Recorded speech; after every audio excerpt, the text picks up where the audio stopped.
Welcome, Ben Stewart, to the Inspired Idiot Show. Hey. All right. So, Ben, this is the first time that we've all met in person. So, or Yes, virtually, I absolutely. suppose. So, Yeah. first First and time foremost, we've actually met. So yeah, for me, for sure, yeah. So, congratulations to your daughter, by the way. Oh Yeah. yeah, man, we're pumped. That was a fun thing to do on a Monday. Go Yeah. hike up a crazy mountain. So Oh, that's where they did it, on a mountaintop. That's awesome. yeah, did you see the picture or anything? That was pretty wild, man. I don't think so. For context, for anybody listening, we were supposed to meet with Ben last week, and then his daughter ended up getting engaged. So we, Yes, moved the meeting, but very exciting for you guys. yeah, no, it ended up being this trek. We snuck around. We weren't going to go to it, and then my wife's like, "Listen, we gotta go." So it's one of Arkansas's best points. It's Hawksbill Crag, and it overlooks, I don't know, probably a quarter of a mile drop. I mean, I don't know, it's massive, it's beautiful, but we were able to sneak in some good footage, so that was good. That's So awesome. you guys were just coincidentally there. You didn't know that the proposal was going to go down? No, we knew it was going to happen, Oh, but okay. so they left in the so the night before, like, we knew everything was going on, but we weren't going to go because it's a 3.5 hour drive, and then the night before, my wife was like, we gotta go film it. And so I loaded up the camera gear, and they left the house. My daughter had no idea. And then we basically followed his vehicle for 3.5 hours and hiked up a mile and a half without her knowing, for another hour. And then we snuck around some rocks and took video and camera shots. So it was pretty cool. That would have been a good behind the scenes video. Yeah. Oh, we took lots of video. We were whispering in the car, which I thought was hilarious because they're nowhere near us. Yeah. And we're just whispering. It's all part of the scenario, though. Yeah, just the feel. We're going for the sleuth feel. So yeah. Nice. Cool. Well, we'll officially introduce ourselves. I'm Kelsey. This is my business partner and life partner, Alex. And we're basically kind of doing this series both to make content about the LMV program, because we all did the program, but also just to kind of help newbie entrepreneurs in general kind of hear from people who have successfully started and ran online businesses, and just kind of help break it down for people that want to learn more about how it works. Absolutely. Yeah. And I feel like your story has been one that I've heard so many times. So I'd love to see it from your angle. Mm-hmm. Just pastor. And then didn't you work with your daughter too during this whole business? Oh yeah. Yeah. The whole story is, it's one of those great stories that people like the ending, but in the middle of it kind of sucks. So, you know what? That's my favorite part though, because that's the part where you're going through it, right? So for you, was this the first business that you started with this agency that you've grown all the way to $70,000 per month, per month? And is this the first business you've had? Yeah. So we, I guess technically, we did some nonprofit stuff through the churches that we pastored. We were blessed. We pastored, I would say, some of the best mega churches in America. We had a lot of fun for 20 years. But about 3 years before we retired, which actually all this kind of helped me decide to retire, decided to start something for my daughter. I want all my kids. I have 9 children. So I want all of the kids to have their own LLC when they leave the house. Whether they do anything with it or not, it's up to them, but for us to create something together. And so my oldest, I got into this because I was like, oh, this is something she can do at home because she likes to train horses. And she's actually now world-class horse trainer. But I was like, hey, we'll start this business, get it up and running. It'd be something she can do on the side and make some money. And then in that whole process, I was like, actually, I might be able to make money off this, and we should just kind of retire. And so at the age of 43, we kind of said, let's go on this new adventure. So we bought a mountain, and we moved up onto the mountain and remodeled it for a bunch of family ministry stuff that we do up there. And I was like, let's launch this business and coach businesses and see what happens. And it sucked. It was so tough. We literally, it was almost 2 years before I landed my first client. Wow. And I I have records of how many phone calls and how many, I mean, we just, we did the whole checklist, LNV checklist. And man, I was so mad, I mean, just all the good stuff that happens in that process of being an entrepreneur and diving into it. But yeah, so it was fun. About, let's see, it was like 20 or 21 months in, landed my first client. It was a reverse mortgage client. Right. Okay. And I was like, oh yeah. And then it turned into 5 clients within the next month. And I'm like, this is rocking. And then 3 months later, I lost them all because that was when Facebook did all their algorithm changes and all of my campaigns. I mean, this was 3 years ago, all the campaigns just stopped working. And I'm trying to figure it out. I don't know what I'm doing, just kind of, so literally lost all my clients. Found out I really don't like working with real estate people. And so decided not to go back to that. And then in that whole process, we just found what we loved. And I am a big B2B person. And so I thought, how can I help businesses actually do that? So we went the whole LinkedIn route. I think that's probably what I'm most talked about in LMV is the LinkedIn thing. And we spent the next, Ellie and I, my daughter and I, we sat down and said, let's win the contest for the next year or so, and let's just go after it. And so the first month was how many clients, and I think we landed, I have to go back and look at, I know Jason keeps track of all that stuff. I think we landed like 14 clients that month doing smaller services using LinkedIn. We end up losing, we got first place 10 out of the 12 months, got second place 2 out of the 12 months because the Cooper family outdid us by one time it was by one client. The other time I think was literally by $24. Right. Wow. So it was just neck and neck. We would text each other. We're like, what are you doing, man? You're ruining my game here. And we had, at some point, we got to the point where, we literally had 177 LinkedIn clients. Wow. Before we even shifted our model again. And we kind of went with a little bit more social media management and changed some things up. But yeah, it was really cool. I mean, since then she's done unbelievable. I mean, we've had, I guess our biggest month is probably in the 250 range or so. Wow. About $250,000 is the biggest month. I would say average right now is probably closer to, closer to the low 6 figures. So. Okay, nice. And is that like, are you doing like any coaching, or is this mainly like done for you services that you're providing to other businesses? So we have 3. So I do coaching now. So I just I don't do any of the actual campaigns anymore. Mm-hmm. But I go and do strategy, and so I charge day rates for those things. But she still does social media management, but she does it all from a influencer standpoint. So she works with LinkedIn and Instagram for building brands and building connections. So a little different, not the paid ad type stuff, which is phenomenal. Yeah. I mean, all that, but all of it came out of sitting in LMV and learning the processes, learning what was going on, and then just finding where my brain functions well and trying to pull the trigger on it. Okay. So when you first came in, like, was that your first step into this type of business model? Like when you first joined the program? I knew absolutely nothing. Like, interesting. Yeah. Hadn't touched marketing, hadn't touched any kind of Facebook ads, hadn't touched any kind of LinkedIn. I was like, hey, let's start something that you can do from home. And in those first 20 months, like, what do you feel like was kind of stopping you from getting those first clients? Like, did you not know who to target, or were you not consistent enough? Like, what do you feel like? Every wrong thing you can think of, Alex, like literally every set up a partner, and then he kind of sucked. And then I sucked too. And tried everything, went several niches, figured out.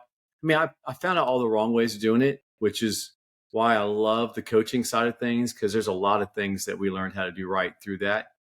But it's also, I wouldn't exchange the story at all, because my whole thing is if you can fail fast and often, you're going to do really good in life, right? If you're willing to fail as quickly as possible. I teach my kids, if it takes you 100 times of failing to get it right, like if that's the number, then fail 100 times as fast as you can, right? Mm-hmm. Whatever the number is. A lot of times we don't know what the number is, but just make up a number. Like, I'm going to have 4 failed businesses before I get my first $1 million business. Well, then get out there and have 4 failed businesses, right? Do whatever it takes, and just push it hard. Yeah, that's a really good point. And actually, I was interviewing Terry, who's one of the mentors in the group, and she said something almost identical to that. She's like, you almost kind of have to flip that fear of failure on itself and be like, okay, I'm just going to jump in and blow this stuff up and just fail as miserably as fast as I can. And then be like, okay, what now? Yeah. I mean, face the things you don't want to do, right? Learn it well enough to decide if you really don't want to do it or that it's not going to be successful. And just, I mean, go after it. I mean, what's the worst case scenario, that you put time into it and it's not successful? I mean, I mean, my dad taught me a long time ago, it's like, you will always fail at the things you never try. Like, it's never going to happen if you don't try it. And, you always be, he used to always tell me, and if someone else has done it, you can do it. Just may take you a little longer. Yeah. So is that kind of the mentality that you held on to then? Because most people, I think, if they join a program, they make that investment and 2 years goes by and it's not where they want it to be, I would argue that most people would have completely thrown in the towel. Yeah. I mean, to me, I guess you have to have the mentality that everything's a learning, everything's a journey. Right? I mean, I think we put a little bit too much into what we temper success, honestly, whether it's a paycheck or not. I mean, I would have sold myself short if I wanted to have success look like, a couple $1,000s a month. That would have been selling myself short now, looking at things now. And so just don't make it about that. I mean, sure, you got to make ends meet. I mean, I teach, entrepreneurs all the time, like, okay, figure out what you need to make per month as a minimum. Figure out how many hours a week you can give to making that, like, while you're still keeping your job.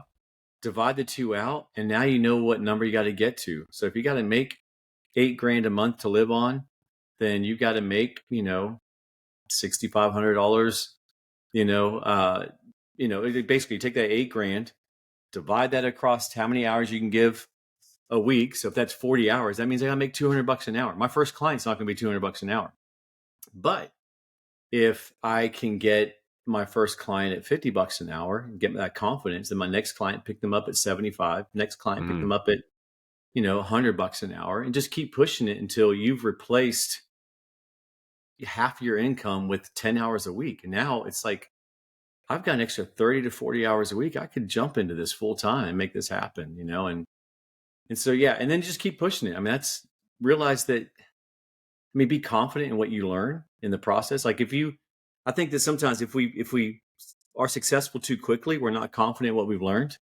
or we haven't really learned enough. And so I like the failing first part. I prefer doing that. I prefer failing whenever I've got 4 clients than when I've got, a lot more.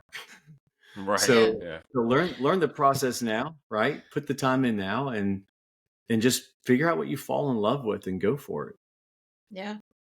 I find that interesting because you very much had the mentality, at least at the beginning, that you're just like, I'm going to keep pushing forward no matter what. And like, when you joined, I mean, what were you thinking? Like, what was your thought process about even starting this business model to begin with? Like, why do this versus something else?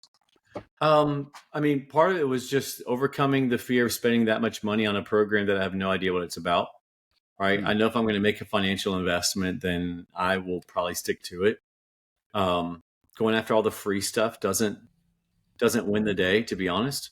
I mean, when I first got into, way back in the day as a pastor, I started a nonprofit that coached churches, and I asked my uncle to be on my board for this nonprofit, and he told me no.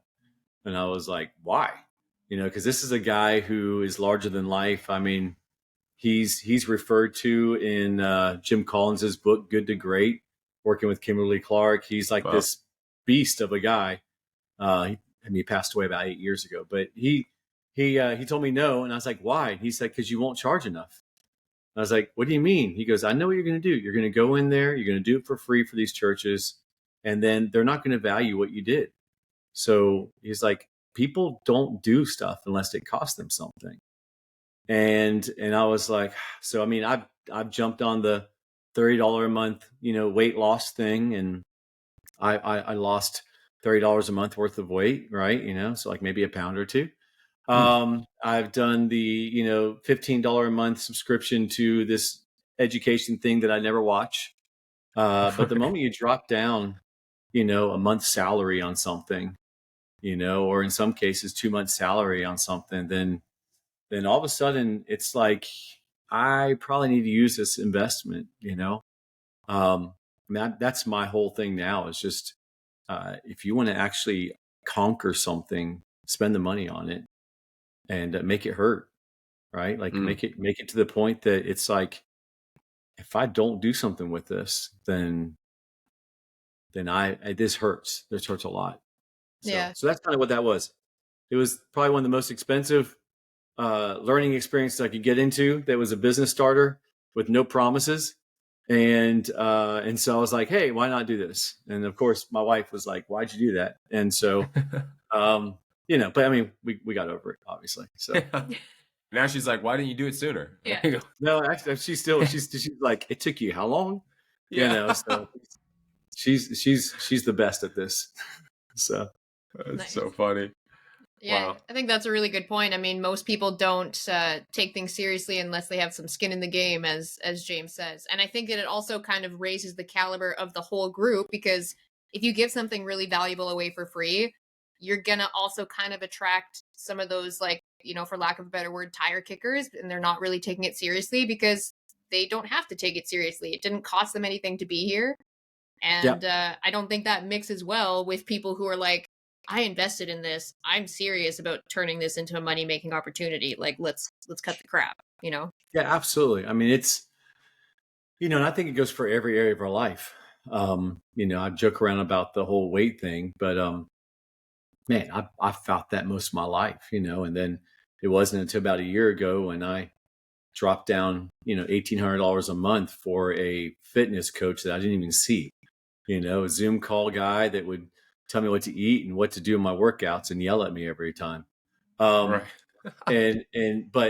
but that's the first time in my life I saw real results, and I'm a year later, different coach now, but a year later, and it's 60 pounds less and, 15% body less and 15% body fat less, not body less. But yeah, so, I mean, it's just, those are the things you invest in, right? Those are the things that change, that, that you take serious. I'm not, there's no way, like I could have got a gym membership for, $28 a month, and I'd probably go to the gym once or twice. I pay a coach, almost $2,000 a month, and I'm going to use that $30 gym membership like every freaking day. Right.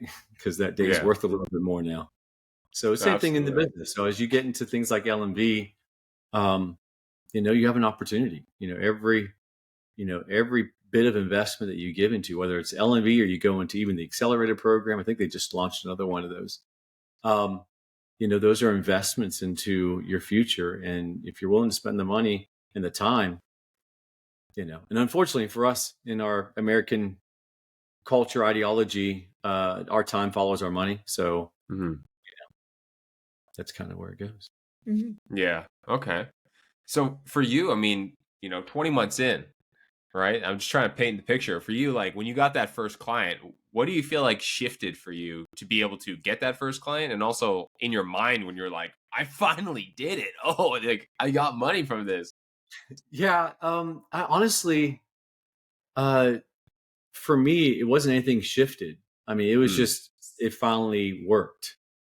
And I know that people come to the program are like, if I do this well for 3 months, I'm going to land a client. And that's the case. Yeah, absolutely. I mean, I know guys who came in the first month, it just triggered well. It didn't for me.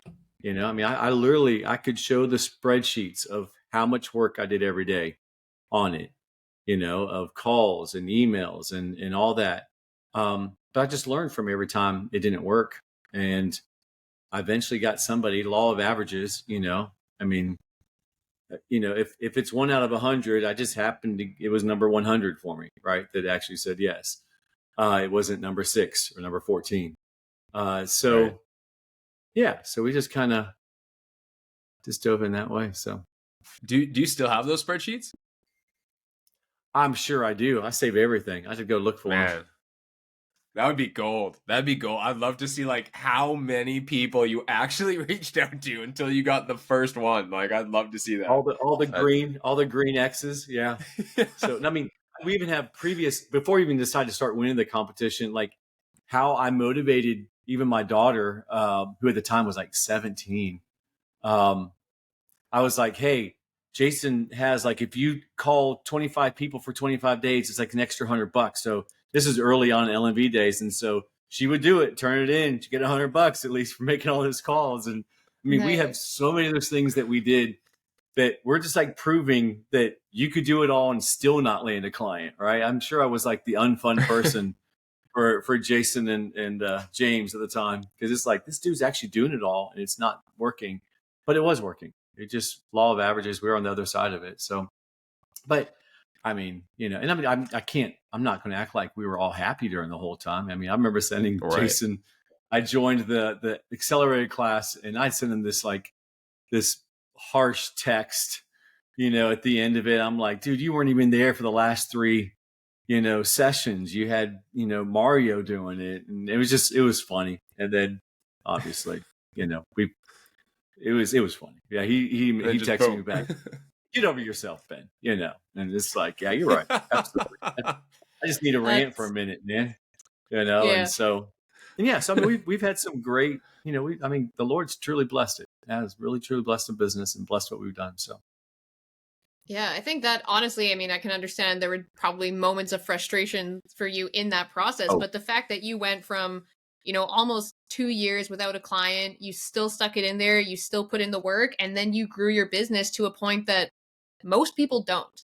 Like, and you've obviously now taken that and you've grown it into other businesses as well, and now you do coaching. So it seems like it came in a giant, beautiful full circle. Well, it did definitely. I mean, we got all the failures out of the way, right? So again, law of averages. If I got to fail, if you got to fail 1,000 times before you make $100,000, well, apparently we failed 1,000 times before we can make $10, right? Mm-hmm. And the last 2 times got us the extra or whatever. But yeah, I mean, it is not only that, it's such a blessing when you get to start. You get to give your daughter a business, you get to launch another business and hire other people. And I mean, it's just beautiful. It's beautiful to create something that encourages people that they can, take care of their own families and take care of those around them. So. Yeah. And you said that you didn't have any previous experience launching or running a business yourself before this. I mean, I ran we did church. I mean, I guess that's not entirely true. I never did anything online or digital. I mean, we planted a lot of churches, so yeah, I mean, planted a lot of ones in the US and in Philippines and then in India. And so, so, I mean, I know the process of launching something. Had never started my own business, but, yeah. I mean, so can you kind of learn, right? Yeah. Yeah. Can you kind of walk us through like a really loose timeline again of how that went for you? Like you went from no clients to for 2 years.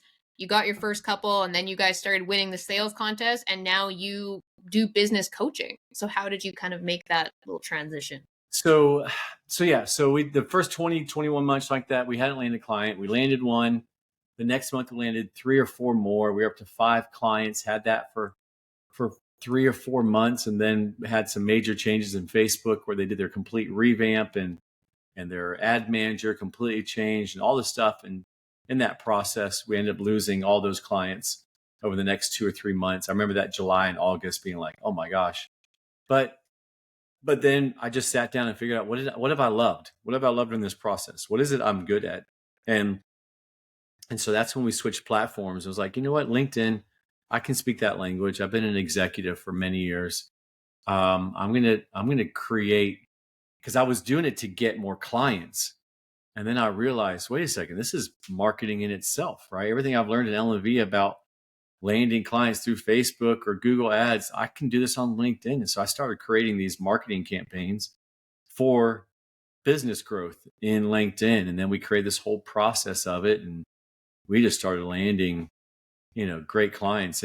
I did smaller fees, like, $400, $500 a month. And for just some simple campaign management of building connections, and even taught business owners how to communicate on the platform in order for them to land other connections that become businesses, and how to create campaigns around that. And so that's what we started doing. And then that got really successful. And then James was like, hey, why don't you do that as a, because at this point, I think we'd won like, I don't know, 9 or 10 contests. They used to be monthly. So 9 or 10 in a row. And he was just kind of like, I think the last 20, we had gotten like 38 clients or 39 clients in a month. And he just, wow. It's like, Ben, like, what are you doing? And I just sent him my whole deal. And then he's like, man, can you put together a course? And I was like, yeah, sure. And so I just threw it together, and then I sent him the outline, and he was like, yeah, you've thought through this. And I was like, well, this is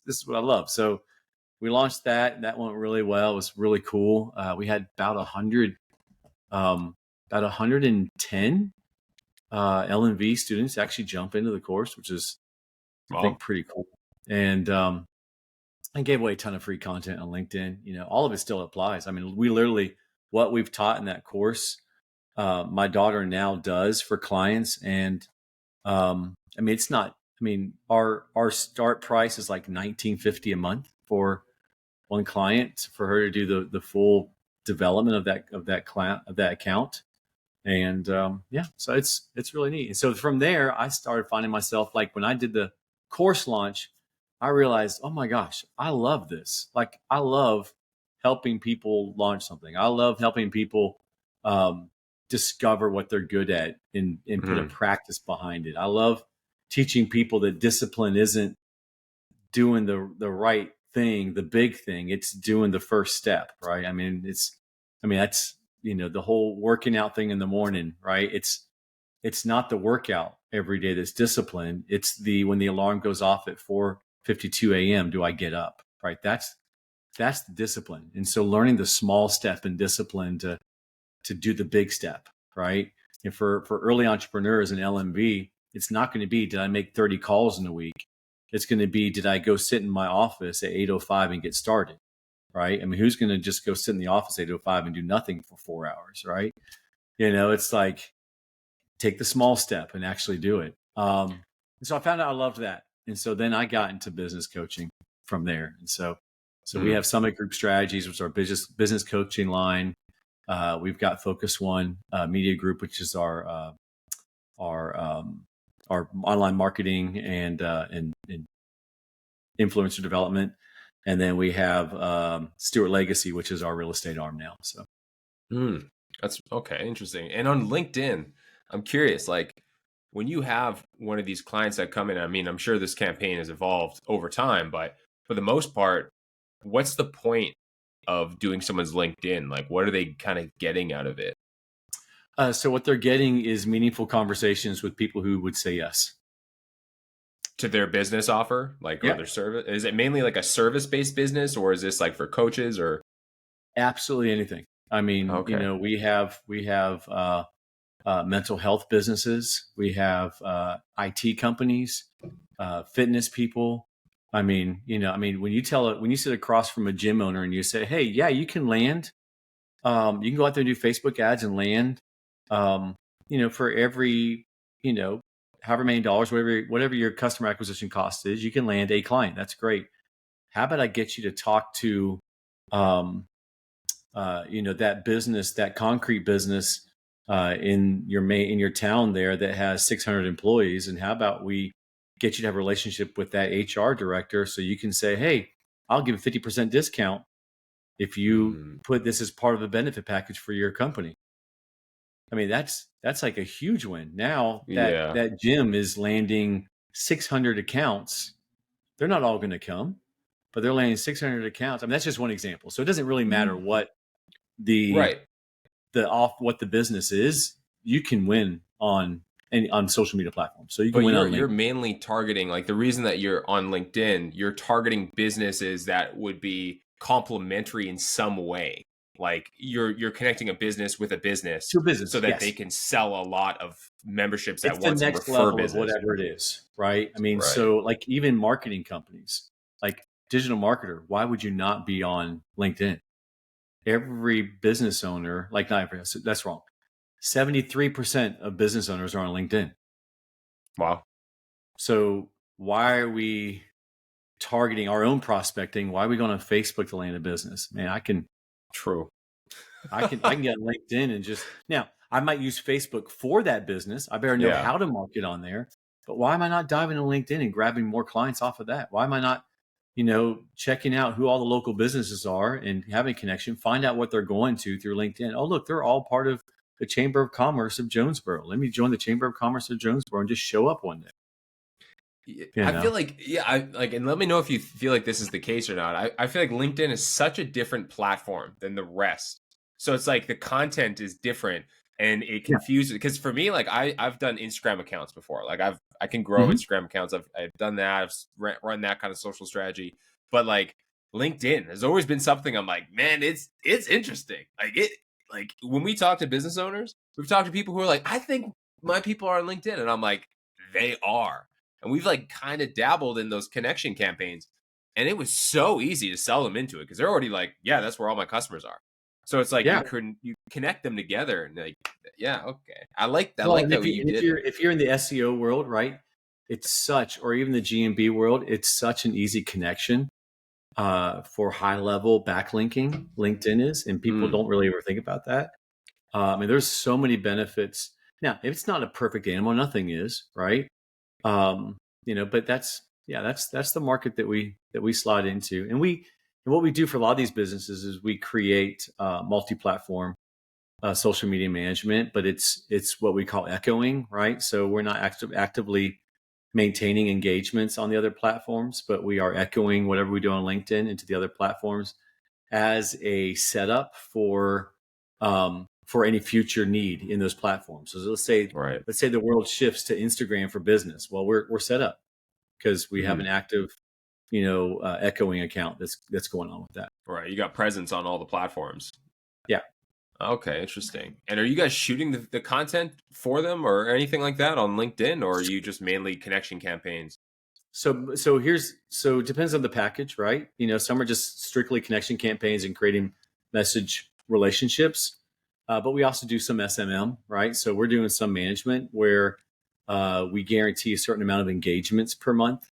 I would say our average client, we guarantee over 500 engagements in a month, which would be things like likes, replies, reactions.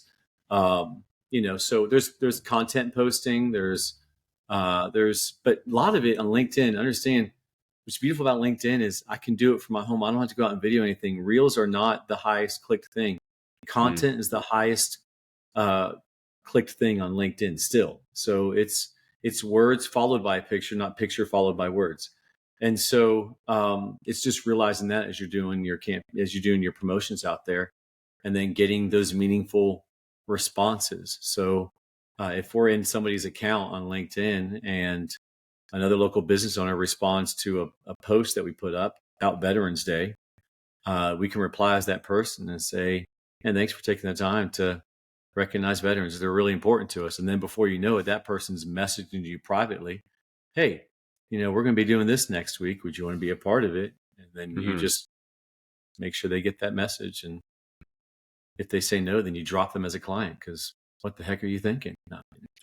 So if you're, I mean, I imagine that you've probably worked with many different types of businesses and doing these LinkedIn services. So when you're taking on a new client, how do you kind of determine what kind of content is going to get them those minimum 500 engagements?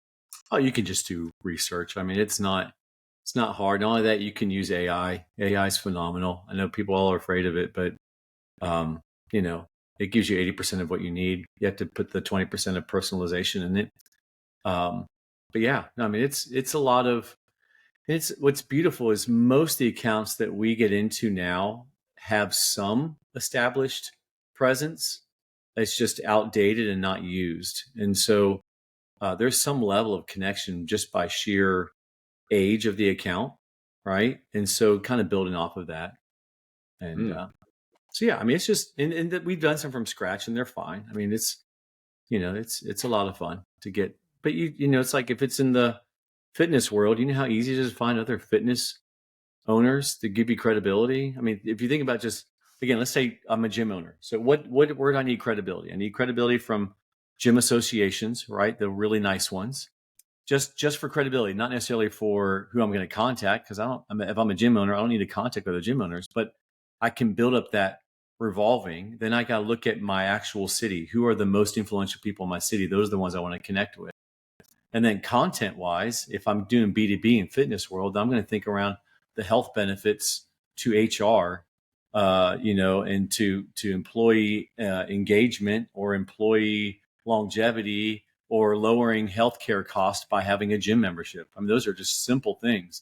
If I start throwing articles up about how it decreases Blue Cross Blue Shield's per employee rate by 16% if more than half the employees go to a gym, I mean, you just paid for your service, right? So I really like that angle that you're taking, because you're not looking at it like most people may, and on an individual standpoint. Like, you're looking at it like, how can I get these big deals, and target these people in the area that can bring a lot of people towards us with little effort, and that would pay for the campaign probably for quite a while, right? Yeah, what you want to get the win for a client that says, and this is why I'm going to be with you for a long time, right? That's what you want. You want to get to that win for a client that's not monthly. You want to get that win for the client that's yearly. That they get such a win with you. They're like, man, this is the best decision I made this year, and it's only February, right? This is phenomenal, and again, also too, I look at things a little differently. It's probably my faith background. Man, anything we can do to impact more people with something that's good, let's do it. I love the one-on-one; those are awesome, but I prefer the one-on-many. So yeah. No, like we talked with this guy named Jay Seabrook, and he's in Canada here, out in Vancouver, and they built a financial education company. And they basically go into schools and they help with financial literacy.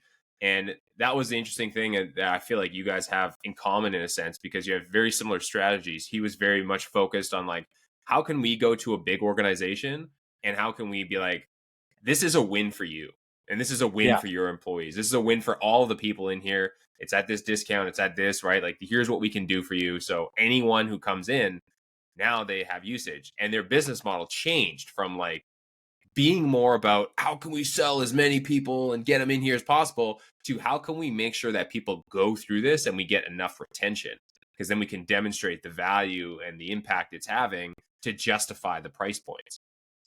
There are very few businesses that doesn't work for when you think about it. Like, even if, say you're an independent sales for insurance, right? Do you want to land one client at a time, or do you want to connect with the local retail store that has 10 employees and you can land a company account? It's that's you can literally think of almost any business and really figure out, like a bakery. You can become the most popular bakery in town, or you can land all the business events that the chamber puts on. That's like two totally different conversations. I have to spend $10 to get a $20 client, or I can spend $10 and get 40 $20 clients.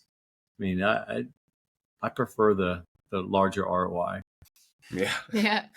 So you said that your guys' current LinkedIn packages start around $19.50. Can you give us kind of like a loose walkthrough of the different LinkedIn services and kind of what those packages look like for your clients? So that's a social media management package. So what that would include would be obviously setup. So a lot of times they're outdated in their pages. They're not backlinked to their sites. They're not actively pinging out into the Google world, right? So setting all that up, redoing all their graphics to match their current information, getting the owner or the primary account holder redoing their entire story, making sure that it fits a current culture, it's professional, that it's broken down in segments, linking between profile and abouts and pages, making sure there's a lot of that going on. So that's all like a setup deal.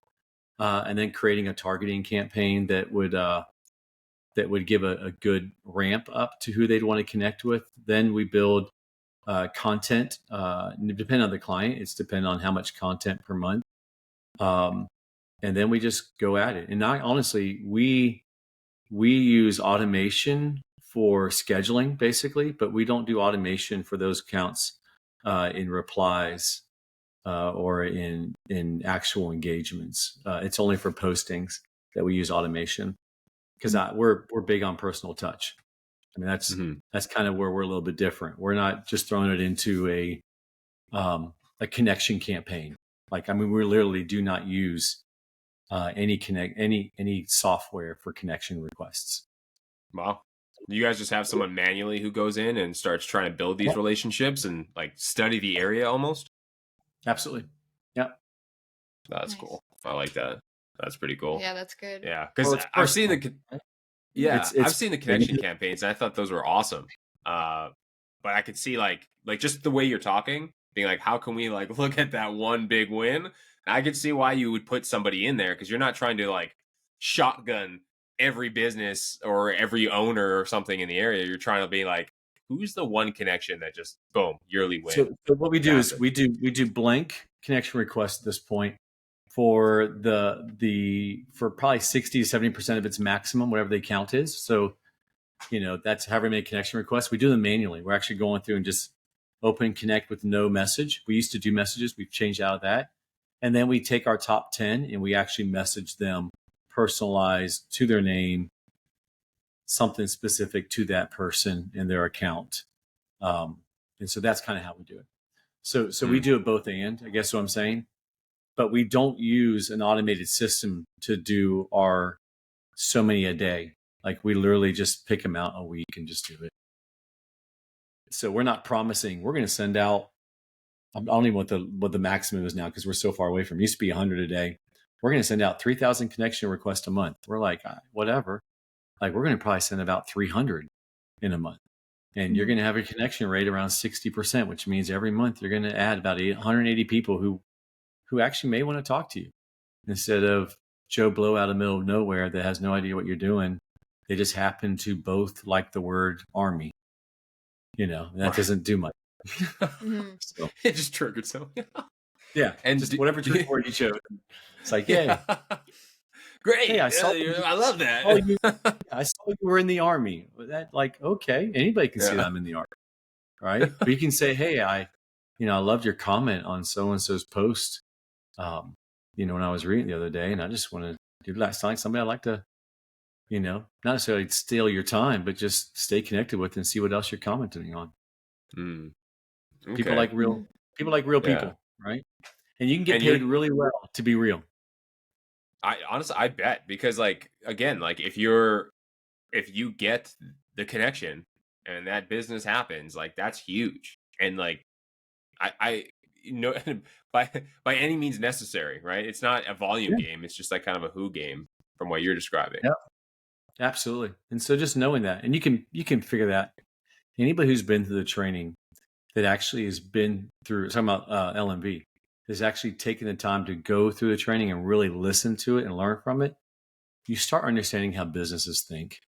And so if you take that into how you play your game, whether it's Facebook or Twitter or Instagram or whatever platform you want to use, but you take the mentality of you're a business owner talking to a business owner, you have a much better tone to what you say. I am not the I'm going to send out 1,000 emails, right? I just never been that. Now, it works, I guess. For some people, it works fantastic, and that's exciting. But I can say our method works too, I guess, technically. Right. Yeah. So I imagine you guys are probably, most of your business comes to you from referrals and your reputation now. But when you guys were in that kind of beginner stage where you were, climbing and hitting the sales contest, what kind of prospecting method did you guys use? Were you also learning using LinkedIn? I beat Fiverr up over the head. I even did a whole training on it. I was like, man, I'm going to land people who are looking, right? Fiverr, Upwork, moonlighting sites like that. I mean, there's several others. There's some that are local. If you're in a big city, you can find local ones as well. but yeah, no, I would definitely, I'm a huge fan of going to where people are looking. And so, when you see that, I mean, we thrived. I mean, we became, whatever the highest Fiverr setting is and highest rating on Fiverr there is. We did that, gosh, probably within 3 months. We just were like, we hammered the snot out of Fiverr. Like we lowballed everybody on Fiverr to build a better profile. Like, I mean, when I say we lowballed, like people are on there doing LinkedIn campaigns for $300 a month and like, we'll do it for 30. Right. I mean, just because we had a game, we're playing. Yeah. We're like, we are going to get to the top and then we're going to increase our prices and then we're going to ride the top. That's what we did. So that was kind of your strategy, was like undercut everybody with price just to get that in and then prove our value and grow from there. Fail as much as you can, as fast as you can, right? So I'd rather learn it on a $30 client than on a $3,000 client. So let me learn it on a $30 client, and then just keep changing the price. That's what I've done with coaching as well. I mean, I did the exact same thing that I did when I charged X amount of dollars a day to what I charge now a day. I mean, I'm a lot better than I was then, but it's the same thing. So it sounds like you had a lot of great skills coming into the program, that consistency, just even the outlook of like, how can I serve all these people and that's going to work out for me. And the program itself gave you, also added to that foundation in a sense, like gave you an understanding of how to talk to business owners, what to do next.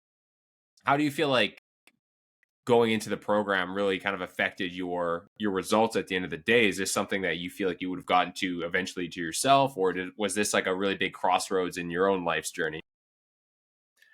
I don't want to take away from what LMB has done, because LMB is an incredible community and the content works. I mean, I tell people all the time, though, every system works and every system fails. And that's just the truth of it.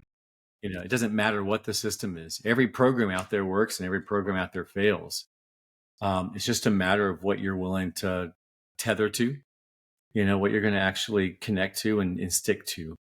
And most people, they program hop, right? It's like, oh, this is good. I'm jumping in here. Let me do it for 2 months. Oh, wait, this one says it can happen quicker. Or, oh, this one says it can get me more money. Or, oh, this one says this. And those are all valid. And I'm sure, and again, every system works. I mean, any system that's been out there and has testimonials, and I know this is pushing the words to be every system, it has worked for somebody, right? It has been successful for somebody. It is possible for it to work. So I don't want to take away from LNV, but I will just say it's just a matter of decision. Are you going to make it work or not? And that's why I think Jason loves to tell our story, because it's like, hey, look how big of a failure Ben was, right? He sucked at all of it and he stuck to it, and so it's a great example of, hey, it's not, it works. Some people it works quicker than others. Some people are bad at it, like me. So you just, So when you go into businesses now and you say you do a lot of coaching and a lot of strategy work, do you find that there's certain things that are very common for you, certain kind of, strategy or advice that a lot of businesses need that have become kind of staples for you, or what does that look like? Yeah, we've created an entire strategy system. So, I mean, we have a very a very model-based strategy at this point. So when we go in, it's gotten even bigger than, it's not just marketing, it's full business operating system strategy. So it's gotten pretty big at that point. But the beautiful thing is this was part of the path, right? This was part of and we haven't abandoned social media, because that company's still running and it's still doing well. And, I mean, last I talked to my daughter about it, she had 2 more clients lined up to start. So, I mean, and you know what she does? She probably works maybe 4 hours a week right now, and trains horses the rest of the time. Or actually, she's starting to help with some real estate stuff. She's enjoying that. So, do you have quite a large team that you've built up across these businesses? No, we have 5 full-time employees, 4 or 5 full-time employees. Wow. And then we've got some part-timers that do some stuff. Yeah. No, That's the other thing about this business. Is beautiful. For those that get into the whole business finance side of things, way low overhead, right? If you do it right, your profit margin is ridiculous. I mean, our profit margin is probably in the 80s, 82%, 83% profit. It's huge. That's wonderful, right? That's wow. That's just like, thank you, Jesus, so. And you guys are still currently doing somewhere in that 6-figure a month range with your business with those 5 employees? Yeah, it depends on what month, right? I mean, we are not a multi-million-dollar agency, but we're so happy with where we are. Yeah. I mean, it sounds like you really built the life, right? Like, yeah, it's fun. It is so much fun. That's again, when we launched the course, I think I ended up talking more about life and relationship philosophy than I did business, because I think it ties in a little bit more than what we want it to. Now I don't work to make money, right? I do what I love. Every day I get to do this. I do what I love. I mean, every time I leave a client driving home, actually, literally, this happened last Friday. I was leaving a client. At the end of the day, the owner looks at me. He's like, Ben, he goes, I can't thank you enough for what you brought to our business, which was really kind. Because we'd done this whole thankful thing at the end of the day, and then I was about to leave. And he's like, no, we haven't said you. And so they said some nice things about me, which is great. But what was cool was on the way home, I called my wife and I was like, this is just such a fun day. Like, I just got paid money to have fun in a room. Like, who gets to do that? Like, who gets to go sit in a room and get paid doing what you would just love to do all the time anyways? Mm-hmm. And to build it around that, and see my daughter, while she may not love the 4 hours of work, she likes it enough, right? But what she really loves is those 4 hours of work gives her the opportunity to train horses and to become a world-class horse trainer and to, build her own practice with that. I mean, it's just, I don't know. I mean, that's the special stuff, right? So I don't want to work more hours than I work. So I guess I'm capped outside. Well, the real estate thing, that's part of the other reason why we did real estate was, let's make some money there. That doesn't cost me any time. So, so we hired a full-time person to do real estate for us. And I just was, right before we came here, I was looking at one of the properties to see how it's coming along. And, this person gets to work to get to provide for their family, their future family. I mean, that's just beautiful stuff. So you're like into real estate investing, and this person kind of manages your properties for you? Yeah, the way we do a lot of, we're doing builds right now. And so he's kind of basically GC and fill in. So yeah, so he's making your finances work for you, right? So that's what he's doing for me. And different than hiring a finance person. I hired a person who worked and do my own finances, I guess. I don't know. It's not like it's this massive thing, right? We're not special people in that way. We're just trying to do the best we can. Yeah, you're getting it going though, right? I mean, I feel like from maybe even before you started the program, like when you were thinking about retiring, this is probably something that you were like hoping retirement would be like. Oh yeah, absolutely. Most people don't get to retire age 42, right? Most people end up having to work way, way late.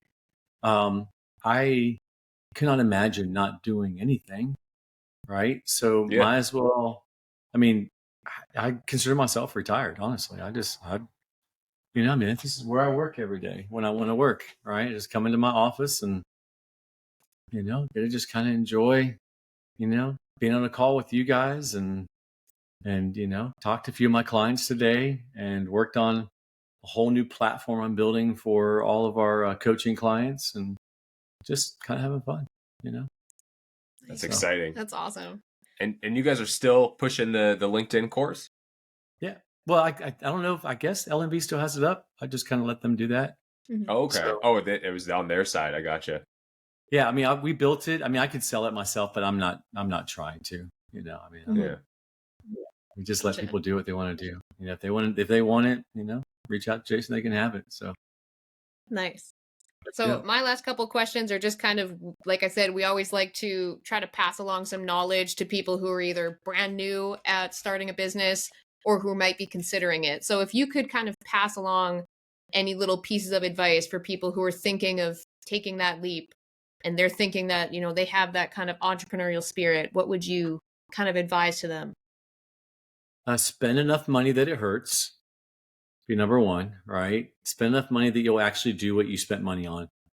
I just think that's important. I mean, we even watched it with an LMV when people sign up for the Black Friday deal where they get like 3 courses for $500. They'll get the 3 courses, $500, and not even ever open up the other course. Right. So spend enough money that you're actually going to do it. I think that's probably number one thing. This number two thing would be fail as quickly as you can and as often as you can. So just like, don't try to avoid failure. Like, risk it and go for it when it doesn't cost very much. If you're afraid of making phone calls, right, don't wait until you have no money in your household. Start doing it now whenever you're still finishing out your job or whatever it is. And then I guess the last thing I would say is figure out what the first step is, not what the biggest step is, and repeat that first step as often as you need to. So, whatever that is, like if it's you're going to work 10 hours a week on your side, marketing business, then draw out your plan, but let the first step be, I start at 6 p.m. on Wednesday. And at 6 p.m. on Wednesday, have that alarm go off and focus on the first step. Don't focus on, I'm going to get 10 hours in, right? Just focus on the first step and let the rest come to play. So hope that helps. Yeah, no, that's a really good one. I think a lot of people think about long term and they think of all the what ifs, and that stops them from ever taking the first step. Yeah, what ifs will be there always. Yeah. Yeah, and personally, I love that you failed for 20 months. I think that's like the best story out of the whole thing. Because it's like failed for 20 months. Everybody loves the story. It's like imagine like you're talking to somebody, right? And you're like, would you not make any money doing this for 20 months, but then be able to grow up to, you said like 250,000 per month, like spin off all these businesses, start getting real estate, or would you rather in 30 days make 10K a month? And then you're kind of stuck at there, like it's because it's like really like that failure, like that going through the fire, like really seems to have like molded you. And then when the opportunity came, you're just like you just went up, like you shot. I laugh at Jason. I'm like, I was like, basically what you're saying when you say it, Jason, you're saying, hey, look, you got to do better than Ben did. Right. I mean, like you can't suck that bad. We had one guy who sucked that bad and the rest have done well. So yeah. And in the long term, it worked out, and that's why I was asking, like, in terms of like how, when you started LMV, what it was like for you and how much you attribute to your success, not to be like, wow, LMV is so amazing, or like, you're so amazing or whatever, but just in terms of the reality of the situation, right? Because sometimes in programs, people will be like, oh yeah, like we had this really good success over here. He's making 400,000 a month, but like, it wasn't the program. You just happened to take the program, right? Like, I'm trying to make sure that that's not the case here. Doesn't sound like it is. Sounds like it set you up for a good foundation, but that 20 months suck really has built the kind of massive foundation for you to really take off. Yeah, absolutely. So you had another question? Amazing. Kelsey, you had something else? Yeah. My last question is, we always like to kind of pass along little things like productivity hacks that you have, or something that you maybe started implementing into your routine that you're like, this really helped me, build my business or be more productive. So do you kind of have any like routine things that you feel like keep you progressing? Yeah, I have a daily list. Like literally, I'll find my notebook. Like this is what I do every day, right? Literally every day. I write down what I'm going to do what I'm supposed to do today. And then at the end of the day, anything I didn't get done, I put on the next day's list. Like I refuse to let things die. And so it's like, if I got done today, great, mark it off. If it didn't get done, I don't forget about it. Because if I don't move it to the next day when I go home or when I spend time with my kids, I'm thinking about the things I didn't get done. And I'm Like if there's number one thing that needs to be in life, it's, I mean, obviously for me, it's God first. And after that, it's the people that you love. And so business should always bow down to those things. And so when you're done with the day, take the last 15 minutes of your day and move everything on your list to the next day. That way you can close the book and go home and enjoy the rest of your evening. The next day, pick it up, get it done again. Nice. I like it. That's what I do. Yeah. No, perfect recharge time, like just to be like, I'm done with that. Okay. Now family time. And then when you get back to work, you're like, I already got the game plan for today. Let's go. Yeah. And if something in the middle of the night pops up and I'm thinking like, oh man, I got to do that tomorrow. I don't let it stay there. Grab my notebook, open it up, write it down, close the notebook. It's not in my head anymore. I'm done. It's like, rather than just sitting there, can't forget that. I got to do that. I can't forget. I mean, it's like, don't do that. Just go write it down. Yeah. And then close it again. Right. Yeah. That's why I don't like to do digital notes because they just kind of stay open. Yeah. Right. They disappear. Yeah. So, I'm just like, that's why I really, that's my deal right there. So notebook full of it.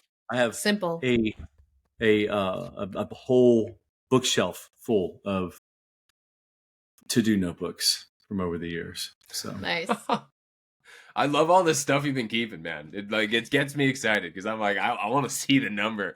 I was like, it drives so much curiosity. Like, what is the number that he reached out to? Fail. And then like maybe I'd have to add it up. I mean, I'm talking like, I mean, I cannot tell you how many phone calls and how stupid you would feel on those phone calls, right? I hate cold calling, like with an absolute passion. And I got so mad at the Coopers because that's how they won all their clients was cold calling. I'm like, you mean you're beating me in the sales contest 2 out of 12 months cold calling? The very thing I hate, you're going to beat me in the sales contest with. Like, that's just rude. So it's just rude. Arch nemesis at this point. Like, I love it. How dare you? How dare you do that to me? I love it. Oh, I mean, we literally, it was funny because it was just, I mean, we did like literally 9 months in a row, like killing it, like just absolutely killing it. And then 1 month out of nowhere, Brandon Cooper, pops up and beats us by one client. I'm like, what in the world? Like, that's that father-son duo. What are they doing? So I text him, I'm like, what are you doing? He's like, I found out I love cold calling. I was like, no, you can't do that. Like, you can't cold call. I'm not allowed to cold call anymore. That's not right. And the next month, we were at first and they were at second. The next month, they were at first. We were at second. I was like, look, man, I got 2 more months in my 12-month commitment to do the sales contest, like personal commitment. I said, I'm going to kick your butt the next 2 months. And so we did. But it was fun. But I mean, again, just setting those goals and going after them. I mean, my goal was to win it 12 months in a row. We didn't. We won it 10 out of 12 months. Got second place the other 2. I think that's okay. Mm-hmm. I'm okay with that failure. Yeah. Oh, dang. But you got to try. Yeah. All right, Ben. Well, thank you so much for hopping on with us. It was a pleasure to meet you. Yeah, this was great. Yeah. And thank you for being so transparent about your journey and all of the suck and also how your life is now. Yeah, we're blessed for sure. Yeah, we appreciate your time, and we'll send you some of the little clips that we cut from this, and I'm going to write probably a little newsletter about it. We like to break down different people's business models, so I can send you that as well. And cool. Love to see it. Awesome. All right, awesome, Ben. Well, I'm just going to have you stay on for a second here, but thank you so much for joining us. Absolutely.